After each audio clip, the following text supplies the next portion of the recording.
Dzień dobry. Witamy w popołudniu. Z tej strony Paweł Jeżowski i redaktor Mateusz Lech. Dzisiaj komentarz dnia, a będziemy mówić o cenzurze, będziemy mówić o represjach. Bolą cię zęby, Maciej, już na samą myśl? Czuję się represjonowany, gdyż to nas też dotknie. Tak, na sam początek, słuchajcie, duże podziękowania dla wszystkich osób, które nas wspierają. Pamiętajcie, jest nowy miesiąc, warto być z nami. Dzięki Wam nagrywamy komentarz dnia, nagrywamy wiele nowych formatów. Niedługo już spotkanie z patronami, osobami wspierającymi. Jeżeli macie takie możliwości i chcecie, żeby te programy powstawały, prośba o wsparcie finansowe i duchowe też może być. Tak. A teraz przechodzimy do komentarza dnia. I ja chciałem powiedzieć, że dotknie nas to, gdyż gdzieś w Rosji są ludzie, którzy być może nas oglądają i już wkrótce utracą tą możliwość, Pawle. I to doszły nas słuchy, że nas oglądają faktycznie być może kilkanaście osób. Nabiulina, tak patrząc jak gdyby też ze statystyk. Putin.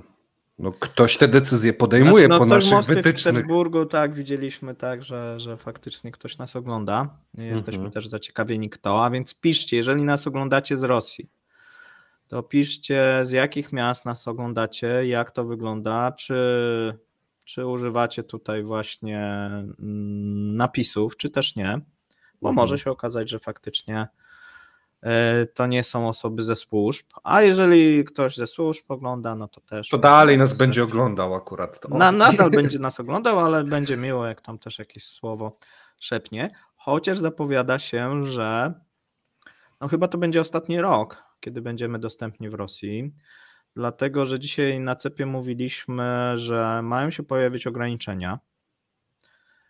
Dosyć komicznie brzmiało to tłumaczenie, dlaczego te ograniczenia mają być wprowadzone.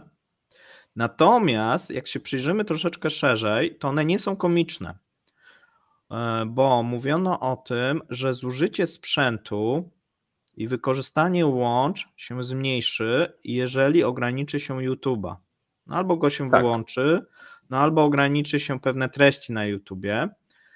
Natomiast nie wiem, czy zwróciłeś uwagę, bo część jak gdyby obserwatorów i część widzów pewnie tego nie zauważyła.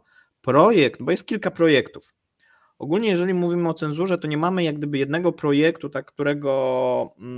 pod którym możemy powiedzieć, że tu mamy cenzurę, ograniczenie internetu, tylko to jest szereg ustaw i szereg projektów, które Rosjanie chcą wprowadzić jeszcze przed wyborami marcowymi.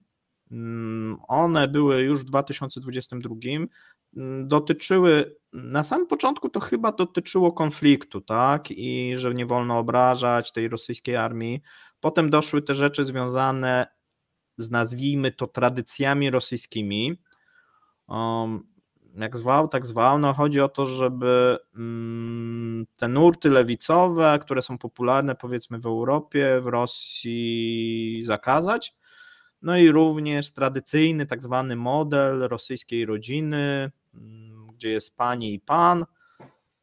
I dzieci. A inne formy mają być zakazane i ten kierunek jest. Natomiast ten dzisiejszy zakaz, może jak gdyby dotyczący samego YouTube'a, on ma dotyczyć właśnie telefonii komórkowej, bo okazuje się, że to, co jakiś czas temu mówiliśmy, że będą problemy na BTS-ach związanych z tym, że Ericsson się wycofał, ma miejsce. No a wiadomo, że w momencie, kiedy używamy danych mobilnych do przesyłania tutaj różnego rodzaju strumieni czy ściągania filmów, no to ten YouTube może stanowić faktycznie problem. No i oczywiście VOD również, natomiast powiedzmy te inne, to powiedzmy są rosyjskie. Tutaj jak patrzyłem to, co ludzie pisali na Telegramie odnośnie tych zakazów, to tam były takie złośliwości, że po co nam YouTube, mamy przecież telewizję, nie? Super, Paweł. Ja mam jedną uwagę. Nie wszyscy wiedzą, co to jest BTS. A, tak. BTS. To są stacje bazowe. Czekaj, bo to też jest południowo-koreański K-popowy zespół. A, dobrze. Który dzisiaj nam się wplecie w nasz program dzisiejszy, ale tak jak mówisz, są to stacje bazowe w systemach łączności bezprzewodowej, czyli takie węzły, gdzie wszystko przychodzi i wychodzi dalej, mówiąc w skrócie, tak? Tak. I to obsługuje jeden z największych producentów tego, to są sprzęty Ericssona, tak? Znaczy mamy Huawei, Ericssona, tak, nie wiem, Alcatela przykładowo, ZTE chińskie. A rosyjski Natomiast sprzęt, w Rosji... nazwę jaką ma? Jeszcze raz? A rosyjski sprzęt jaką ma nazwę takich BTS-ów? Jaka firma robi rosyjskie BTS-y? Nie ma firmy rosyjskiej, znaczy oni teraz no jest, właśnie. która kopiuje, tak? Tak. Jest, która kopiuje i oni zakupili jakiś czas temu, w zeszłym roku, dosyć dużą partię sprzętu, jeszcze jak było możliwe, od Ericssona i próbują to cały czas hakować. No i to tak idzie chyba średnio. Bo część chyba coś tam się udało im skopiować, no a część jak gdyby się nie udało. No i stąd tego typu pomysły, tak? No bo tutaj podzespoły do tych BTS-ów są w imporcie równoległym, no, natomiast wygląda na to, że to nie do końca ten import równoległy tutaj działa. No i są problemy, jeżeli chodzi o obsługę niektórych regionów. Takie dochodziły informacje, natomiast na pewno by to odciążyło, tak? Odciążyłoby te stacje bazowe. Na stacje bazowe, tak jak mówię, są obecnie wykorzystywane bardziej do przesyłania danych niż do rozmów. Tak, właśnie chciałem to powiedzieć, bo nie wszyscy może mają świadomość. Średnio materiał taki półgodzinny, który nagrywamy, to jest ponad 1 gigabajt, często nawet 2, w zależności jaką jakością jest odtwarzany, bo można na YouTubie obejrzeć w różnej jakości oczywiście, na telewizorze w lepszej, na telefonie w mniejszej, bo YouTube na to pozwala, więc ten transfer danych jest mniejszy lub większy. Natomiast jeżeli by to przeliczać na SMS-y, to są jakieś miliony SMS-ów, pakiety danych, nie? Paweł, nie słychać Cię, jeżeli chciałeś coś powiedzieć. Tak, jeżeli byśmy przeliczali na SMS-y, tak... Więc zużycie po prostu tych baz, tego co wpływa i wypływa, jeżeli ograniczymy, przytniemy streaming wideo, to możliwości przepustowości znacznie poprawią, mówiąc w skrócie. Tak, nie? Pamiętajmy, to jednak teoretycznie te łącza na samym początku miały być przeznaczone do rozmów, tak? To, że weszliśmy w ten świat internetu, zostało to zmienione, to są właśnie tego konsekwencje, tak, że ograniczając te dane zwiększa się przepustowość przeznaczona na te rozmowy. No i o tym trzeba pamiętać. Natomiast przejdźmy do tego trendu, tak. Mówiliśmy o tym zespole K-popowym, bodajże Seventeen. Bardzo ciekawa sytuacja, bo oprócz tego, że rząd i parlament rosyjski wprowadza różnego rodzaju obostrzenia i cenzurę, to widzimy, że zaczyna się też taka sama cenzura poszczególnych już organizacji, czy jak w tym przypadku stacji muzycznej. Tu ja wrzucę może zdjęcie, żeby to pokazać. No właśnie, o co chodzi? To jest taki chyba dobry przykład. To jest urywek z teledysku zespołu koreańskiego, nagrywającego koreański pop. Jest to stacja telewizyjna rosyjska i jak widzicie, tak, ale to akurat tak wyciąłem, żeby było widać o czym mówimy.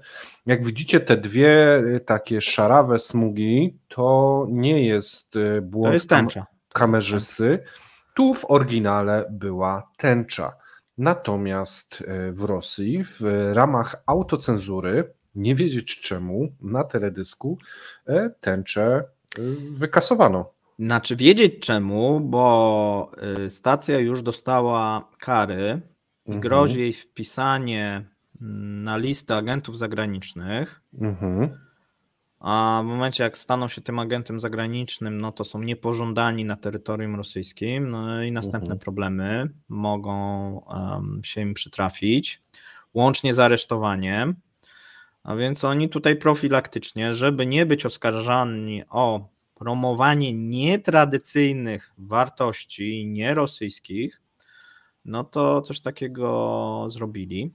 Mamy też przykłady właśnie takiej autocenzury, już w zeszłym roku pojawiły się, dotyczące na przykład przedszkoli, to pamiętasz, że się z tego... Tak, śmialiśmy, że nie można było się przebierać za postacie z filmów Disneya czy amerykańskich superbohaterów. Można było się przebierać tylko i wyłącznie za tradycyjne rosyjskie postaci z bajek. Natomiast ja mam, Paweł, do ciebie pytanie. Czyli koreański pop jest jeszcze akceptowalny jako tradycyjne wartości, natomiast tęcza już jest poza. To ta tradycyjne rosyjskie wartości i ten koreański pop troszkę mi się gryzie, natomiast może to jest metoda małych kroków. Najpierw tęcza. Chyba tak, to wiesz, no na razie te najbardziej, że tak powiem, z ich punktu widzenia kontrowersyjne rzeczy próbują usunąć. Pamiętajmy, że w zeszłym roku pojawił się indeks filmów, indeks książek, które są zakazane w Rosji. Tak? A więc tradycyjna lista plus zakaz, czyli to, co często mówimy. I filmy faktycznie, szczególnie tam książek za dużo się nie pojawiło. Pojawił się oczywiście Nabukow i podobna literatura. Piękna, natomiast jeżeli chodzi o filmy, no to dosyć dużo już się pojawiło filmów, których nie można rozpowszechniać w Rosji. I też mamy na przykład takie coraz więcej informacji jest na przykład ze szkół. Mieliśmy taką informację, że został wydalony nauczyciel, to znowuż też taka autocenzura, który wcześniej, kiedyś znaleziono mu, że publikował zdjęcia, na których przebierał się za kobietę. Nie? I powiedzmy tam bodajże 5 lat temu, zanim został nauczycielem podczas studiów, miał jakieś takie zdjęcia, czy się wygłupiał, czy z jakiegoś innego powodu przebierał się, bo lubił. Zostało mu to wyciągnięte, no i został odwołany ze stanowiska nauczyciela.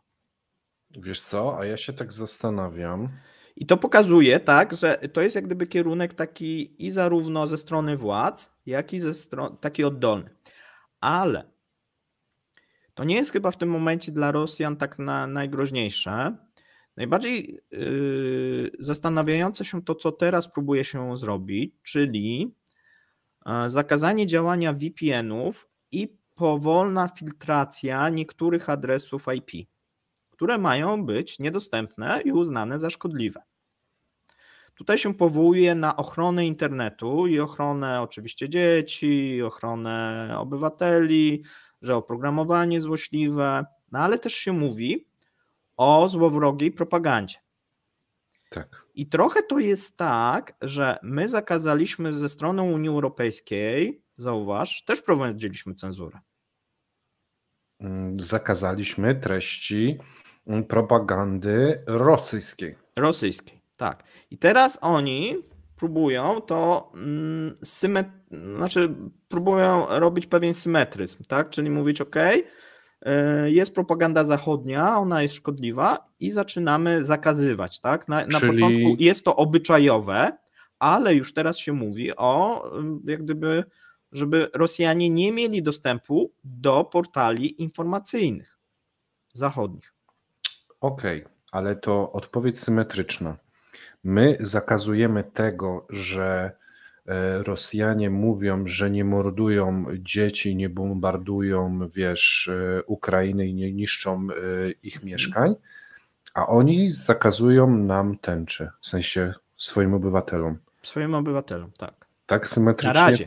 Natomiast mówi się o tym, żeby zakazać na przykład stron informacyjnych, no mówi się tam, wymienia się media amerykańskie, najczęściej też jakieś europejskie, te popularniejsze, żeby nie były dostępne. Okej, a ja mam pytanie do ciebie Inna odnośnie sprawa, że mało kto tego. ogląda to w Rosji, nie? To też sobie powiedzmy, że nie wiem, że miliony Rosjan akurat nie oglądają ani polskich wiadomości w portalu, ani powiedzmy stacji CNN czy Fox News i tak dalej, nie? Ale mówi się właśnie o tym, żeby zakazać przede wszystkim tych portali, telewizji, tych międzynarodowych. Jasne, bo mnie tknęła twoja wypowiedź, że problemy ma jeden z nauczycieli, który przebierał się za kobiety, gdyż mam tu takie zdjęcie, nie moje, natomiast proszę spójrzcie, tu mamy, To nie to. No właśnie, to nie jest ten nauczyciel, nie?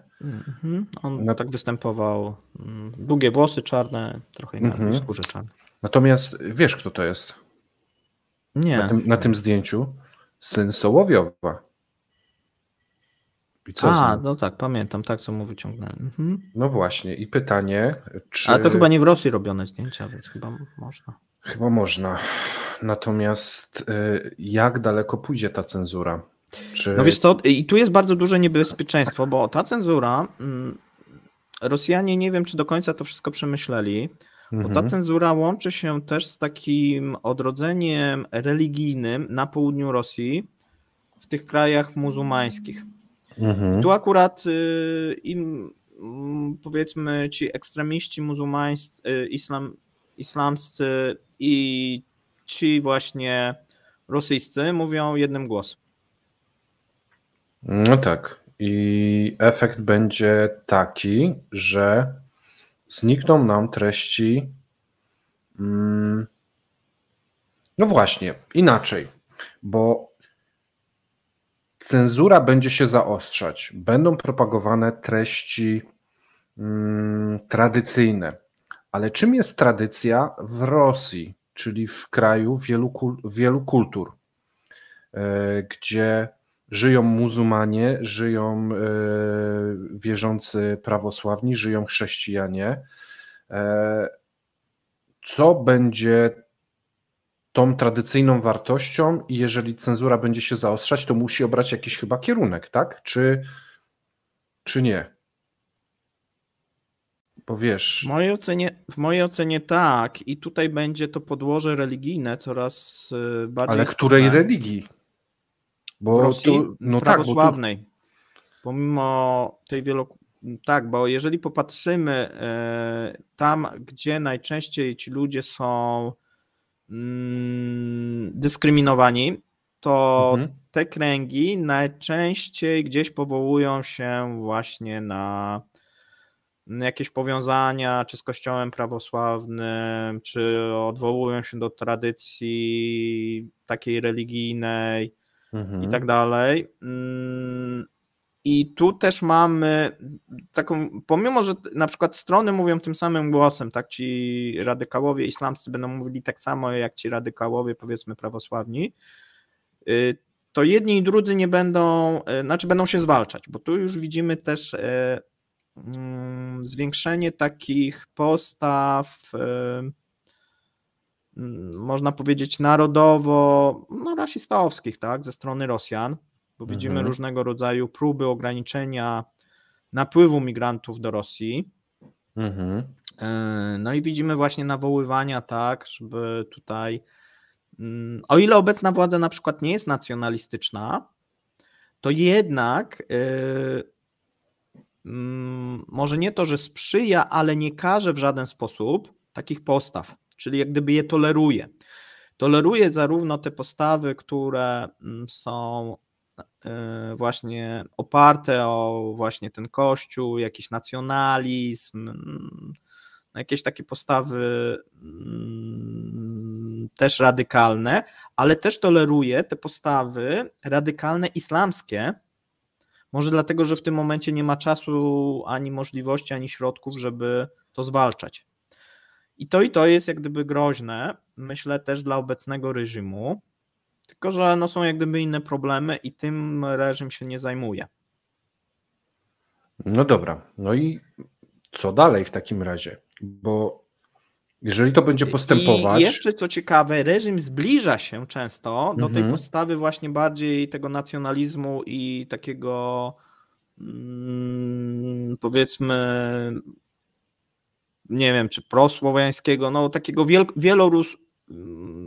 takiego szowinizmu rosyjskiego, tak? Tam jak coraz bliżej jest, no bo przez to, że jest wojna, odzyskujemy nasze ziemie rosyjskie, też często odwołuje się, tak?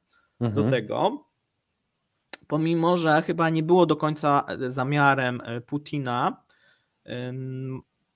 jak gdyby te nacjonalistyczne kręgi zbliżać do władzy, tak? Bo tutaj widzimy też, że jak gdyby do końca nie jest po drodze, natomiast często się opiera na podobnych jakichś wzorcach, tak? I jak gdyby obie strony.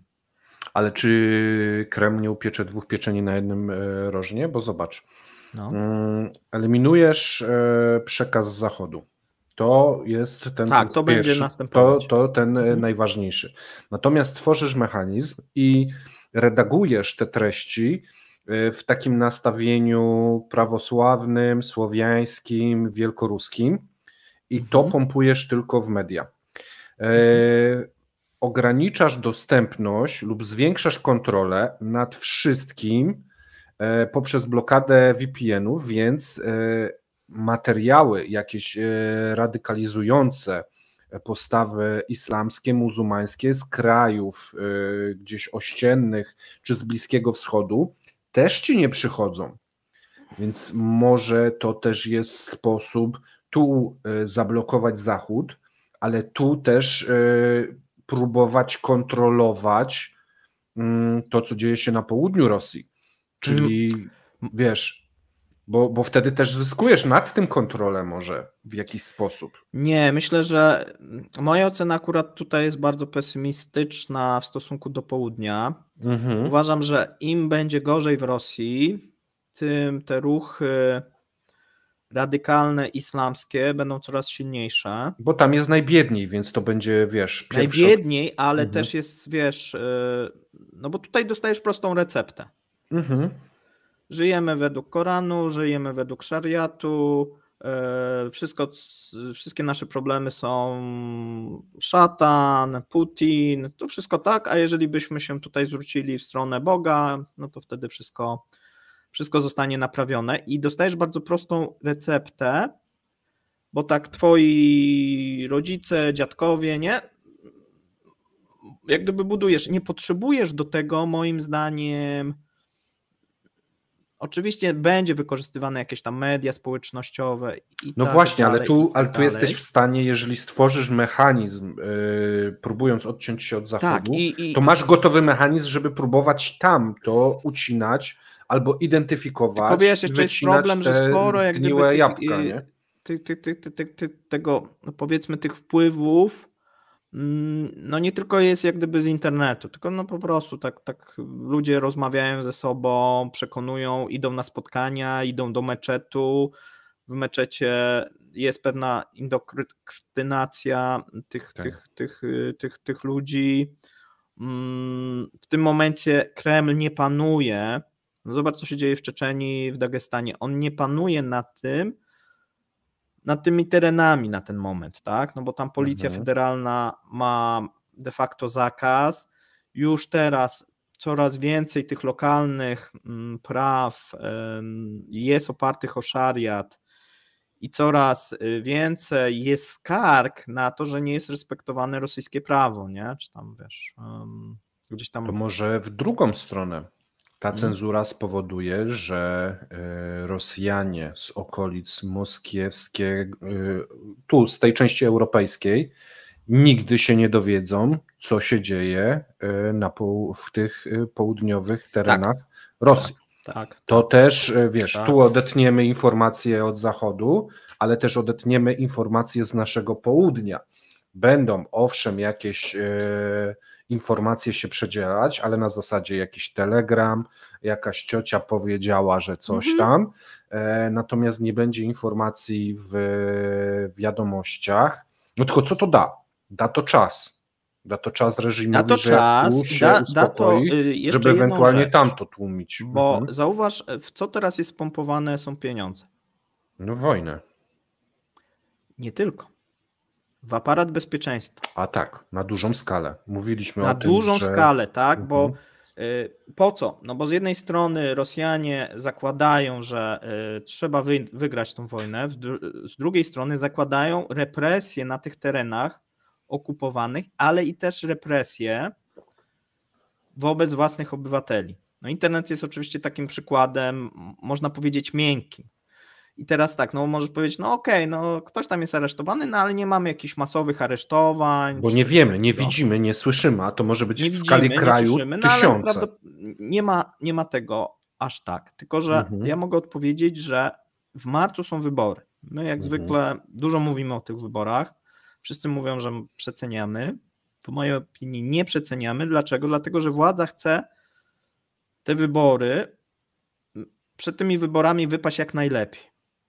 Nie dlatego, że boi się, że je przegra, bo nie przegra, tylko po prostu ma taką chęć, no to jest takie typowo rosyjskie, tak? No są wybory, chcemy tutaj się pokazać jak najlepiej, to Bo tak tu jak nie start chodzi na olimpiadzie o to, też są... Bo tu nie chodzi o to, że tak jak w demokracji, że kto więcej wygrywa, tylko chodzi o to, żeby dać wszystkim ewentualnym przeciwnikom informację, patrzcie, jeszcze mamy takie poparcie, nic nam nie zrobicie. Nie próbujcie, bo was zaoramy. Tak. To bardziej chodzi o strach niż wyborach, o ten. Po wyborach już nie trzeba następnych prawdopodobnie organizować wyborów. Pamiętajmy, że Putin ma swoje lata i następnych prawdopodobnie nie dożyje, a nawet jeżeli by dożył, no to ich nie będzie. Więc to są być może ostatnie wybory, no nie chcę powiedzieć demokratyczne, po prostu ostatnie wybory w Rosji na jakiś czas, dopóki się reżim nie zmieni. Nie? Czyli ten reżim jak gdyby wygrywa te wybory i potem już ten reżim nie będzie organizował następnych.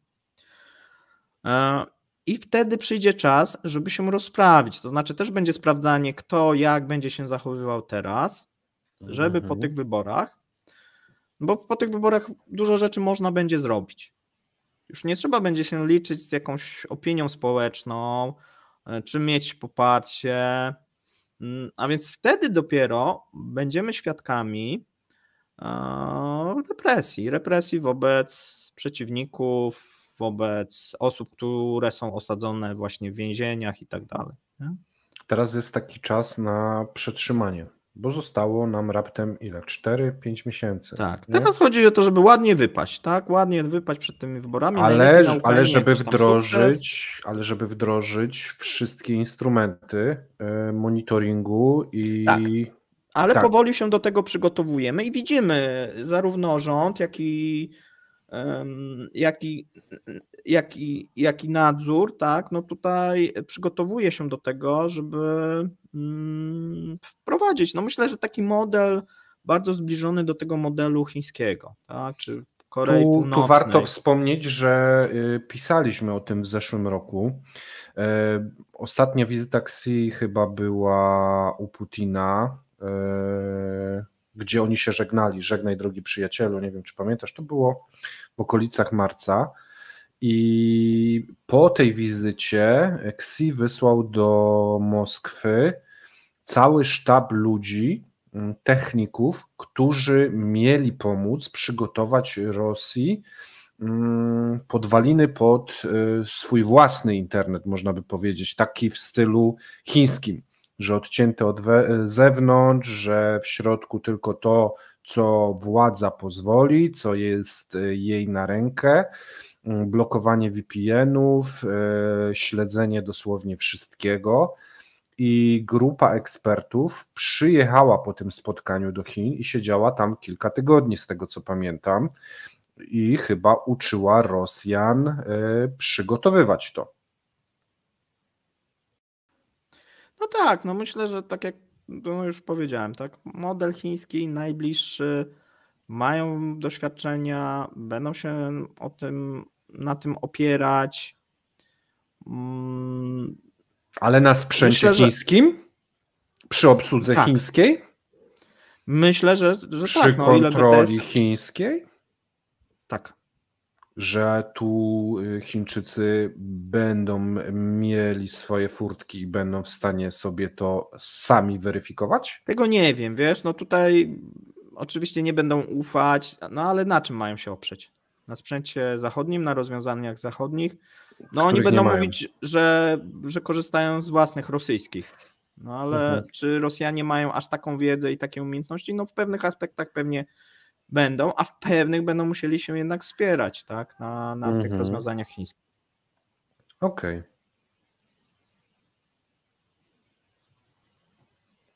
Możesz. No to dobra. To w takim razie co dalej? No dalej, słuchaj, no czekamy tak naprawdę chyba do tego marca.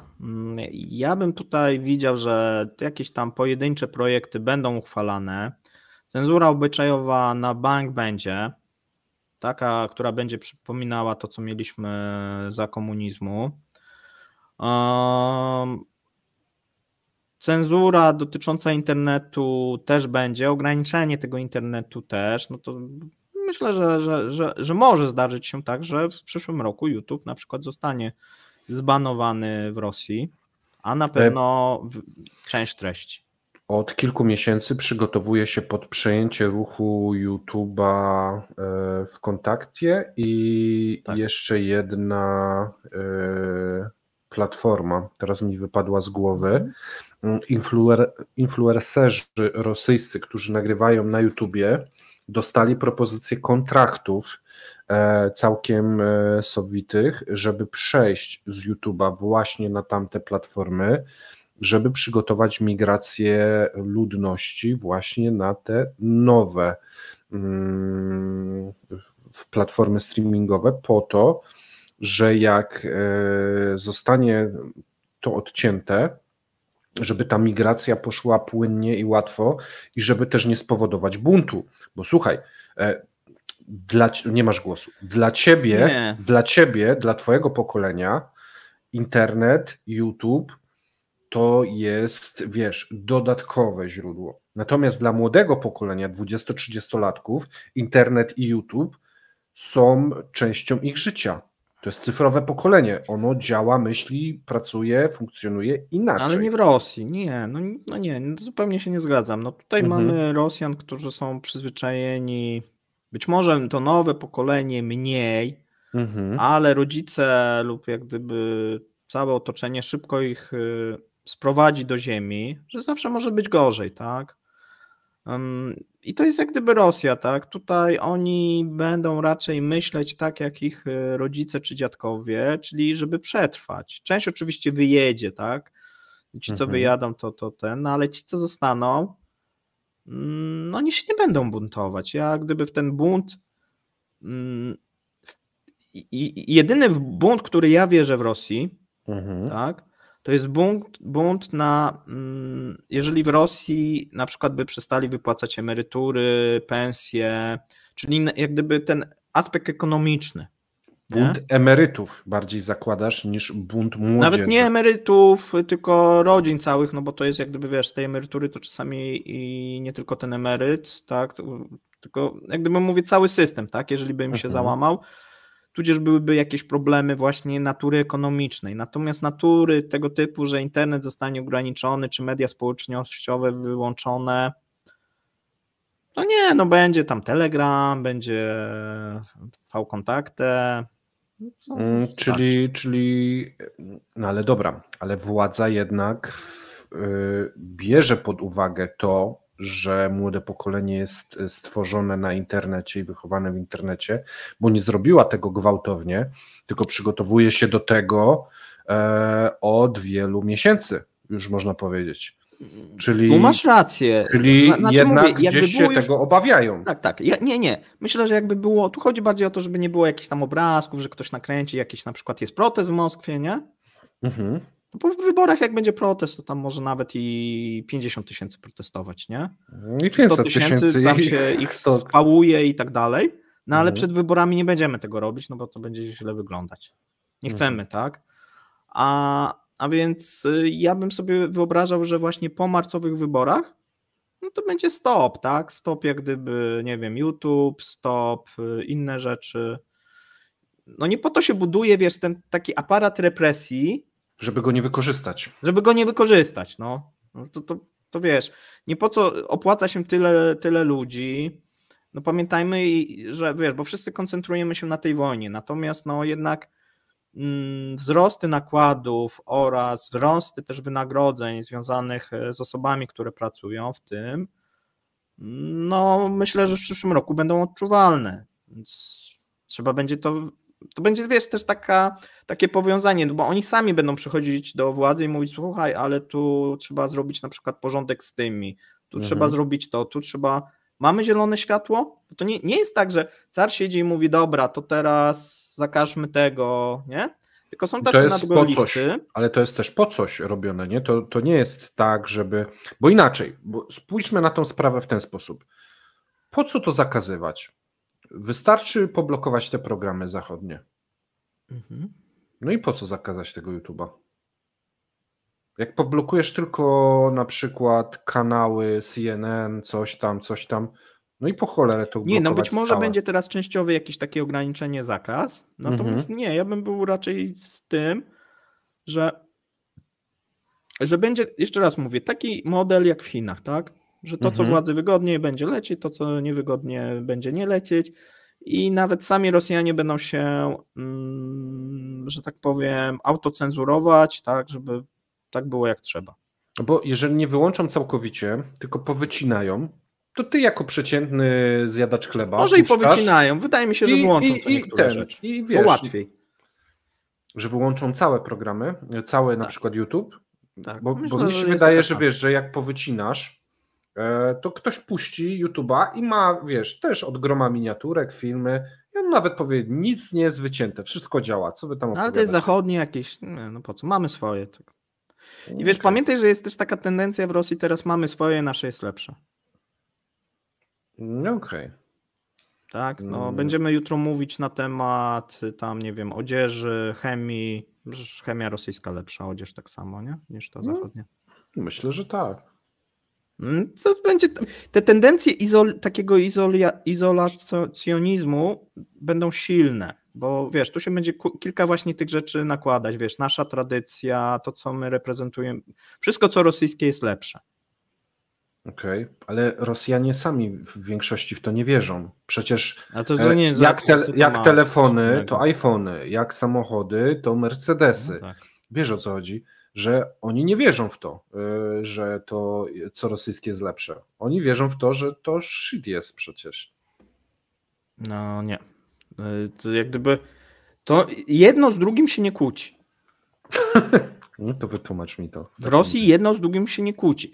No tak, no bo w tym momencie zawsze w Rosji mieliśmy te dwa społeczeństwa, tak? Nawet trzy, nie? Więc będziesz miał społeczeństwo, które pójdziesz do sklepu, kupisz rosyjskie produkty, pójdziesz na bazar, kupisz te na czarnorynkowym te zachodnie produkty, tak? Ty jako przeciętny Rosjanin będziesz kupował te rosyjskie produkty, a ta elita będzie kupowała zachodnie. No tak jak, zobacz, mamy przykład Korei Północnej, Chin, tak, że przez długie lata te państwa, czy nawet państw afrykańskich, nie?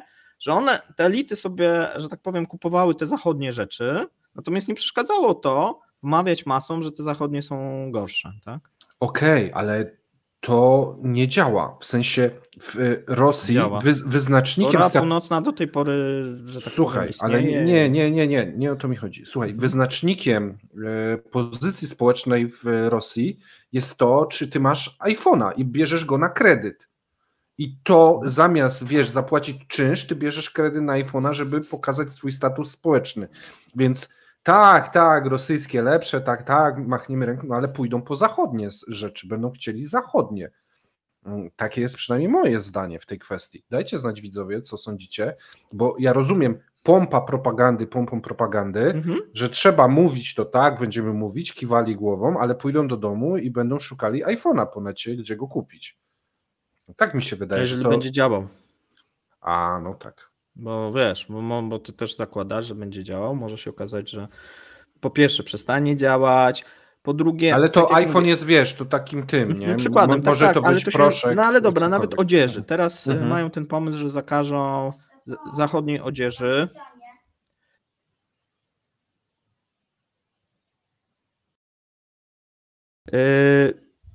Wiesz co, przykład ten zachodni, tak? Będziesz kupował buty.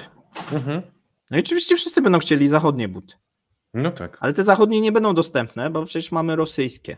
No tak jak za komuny w Polsce, nie? Też nie było. Taki schemat. Ale ludzie nie, ale wiesz, mówiła nam władza, że to jest dobre, ale wszyscy mówili, tak, to jest dobre, ale każdy chciał te zachodnie. Jak miałeś zachodnie, to miałeś te 3 levele wyżej w społeczeństwie, nie? Więc ale to jest ten mniej więcej kierunek. Ja tu wiesz, jak gdyby nie widzę sprzeczności. Okej. Tak? Że wiesz, że władza jak gdyby zakaże, nie będzie można w normalnych sklepach kupić, albo będzie utrudnione kupienie a będą rosyjskie podróbki tych zachodnich, no bo one przecież, tak? I ty pójdziesz do szkoły i ten będzie miał rosyjską podróbkę, tak jak za komuny, ale będzie tańsza, a drugi będzie miał oryginalną, kupioną gdzieś tam na bazarze, tak? Też podróbkę, a trzeci faktycznie oryginalną i będą sobie chłopaki, wiesz, porównywać, nie? Który ma tą oryginalną i kłócić się, nie? Które są lepsze. No to tak będzie. Tak sympatycznie, nie? Tak. Dzieciństwo ci się pewnie przypomniało od razu. Tak.